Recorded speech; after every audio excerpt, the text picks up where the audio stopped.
हाँ पैसा रोकड़ा दे देना ने बीजू एक काम करना भाई साहब हूँ कहते हैं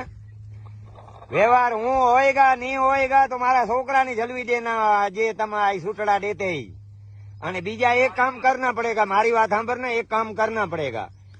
આ મેં સાંટે માર્ગ થોડા બગડી ગયા તો આમથી પછી ફરીને જો મળવદરમાં આવતે ને તો તમકે અવરા પડેગા વરસામડી થઈને વડવાળા નગર આવ ને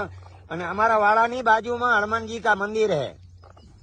અને જે 4 વ્હીલ હે ટન કેમણા વાર ના ખબર હે वो તમારે હોના की વીટી नहीं પહેર્યા હાથમાં ઈ હાથમાં તે હવરે હાથમાં તે ટન વાર ને કે આમ ડાવે હાથમાં તે अरे भाई हवरे हाथ में थे तुम्हारे गुरु के शुकर के केवी ओ वीटी पेरेला है हाथ में ओ मुंदरी का पेरी नहीं है मुंदरी का कहते हैं तुम्हारी भाषा में हूँ कहते हो वीटी पेरते हैं ना दाएं हाथ पे के बाएं हाथ है वो हमने समझते पर